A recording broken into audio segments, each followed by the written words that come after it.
हरे कृष्णा, जय माता दी। आप सभी भक्तजनों को शारदीय नवरात्रि की ढेर सारी शुभकामनाएं। प्रिय भक्तजनों, हर साल आश्विन महीने के शुक्ल पक्ष की प्रतिस्पर्धा से लेकर 10वीं तिथि तक हम सभी धूमधाम और श्रद्धा विश्वास के साथ शारदीय नवरात्रि का पर्व मनाते हैं। आमतौर पर नवरात्रि 9 दिनों की होती है।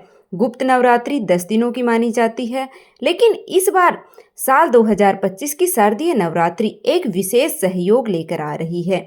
जी हाँ, इस बार नवरात्रि का एक दिन बढ़कर के 10 दिन हो रहे हैं। यही इसे बना रहा है बहुत ही खास और अद्भुत। इस बार शारदीय नवरात्रि 22 सितंबर दिन सोमवार से शुरू होकर के 1 अक्टूबर दिन बुधवार तक रहने वाली है और अगले दिन यानी कि 2 अक्टूबर गुरुवार को विजयदशमी और दशहरे का पर्व मनाया जाएगा। इसी दिन कलश विसर्जन, दुर्गा विसर्जन के साथ साथ नवरात्रि व्रतों का समापन हो जाएगा। इस बार शारदीय नवरात्रि का पहला दिन रहेगा 22 सितंबर सोमवार को। इस दिन प्रतिस्पर्धा तिथि रहेगी और इसी दिन घट स्थापना की जाएगी। प्रतिस्पर्धा तिथि 22 सितंबर सोमवार को तड़के 1:24 से देखा जाए तो 21 सितंबर रविवार की देर रात्रि का यह समय रहेगा। 1:24 से शुरू होकर प्रतिस्पर्धा तिथि 23 सितंबर मंगलवार को सुबह 2:55 तक रहने वाली है और कलश स्थापना 22 सितंबर सोमवार को सुबह 6:09 से 8:06 के बीच में की जाएगी। इसके अलावा दूसरा अभिजीत मुहूर्त सुबह 11:49 से 12:38 तक रहने वाला है। नवरात्रि व्रतों का शुभारंभ मां शैलपुत्री की पूजा से और मां सिद्धिदात्री की पूजा के साथ ही नवरात्रि व्रत का समापन हो जाता है। क्योंकि इस बार सोमवार से शुरू हो रही है नवरात्रि, तो माता रानी इस बार हाथी पर सवार होकर आ रही हैं और हाथी पर सवार होकर आगमन का अर्थ होता है सुख, समृद्धि और अच्छी वर्षा का भरपूर आशीर्वाद। और इस बार शारदीय नवरात्रि का क्रम इस प्रकार रहेगा।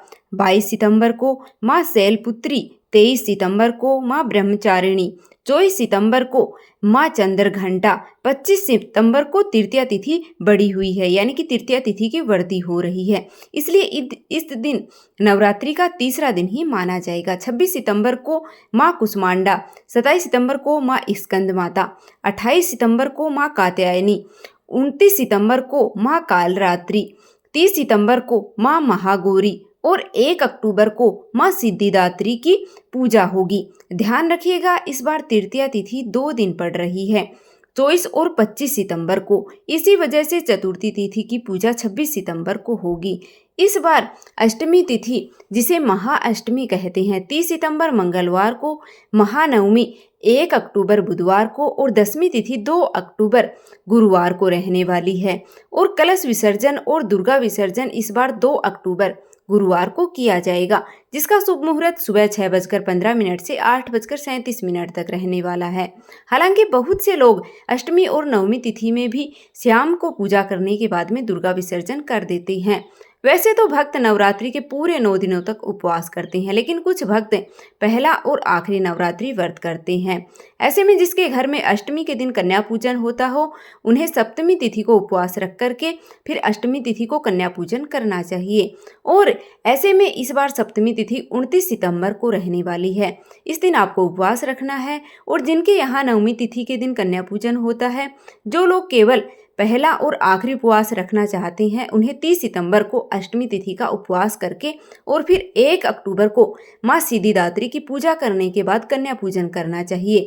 अष्टमी तिथि यानी कि 30 सितंबर मंगलवार को कन्या पूजन का शुभ मुहूर्त सुबह 6:22 से दोपहर 12:35 तक और नवमी तिथि यानी कि 1 अक्टूबर बुधवार को कन्या पूजन का शुभ मुहूर्त रहेगा सुबह 6:22 से 11:55 तक।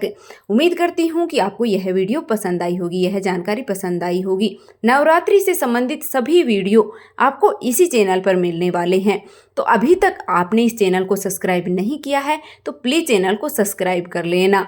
नवरात्रि की पूजा सामग्री, पूजा विधि, किस प्रकार से पूजा करनी है, रोज पूजा कैसे करनी है, कन्या पूजन कैसे करना है, हवन कैसे करना है, संपूर्ण जानकारी डिटेल में आपको मैं करके दिखाने वाली हूँ। तो अभी तक आपने इस चैनल को सब्सक्राइब नहीं किया है तो प्लीज़ चैनल को सब्सक्राइब कर लीजिएगा। मुझे आप सबके सपोर्ट की बहुत ज़्यादा ज़रूरत है। और कमेंट बॉक्स में जय माता दी अवश्य लिख दीजिएगा। मिलते हैं फिर से एक और वीडियो के साथ। माँ भगवती दुर्गा की कृपा आप और आपके समस्त परिवार पर सदैव ही बनी रहे।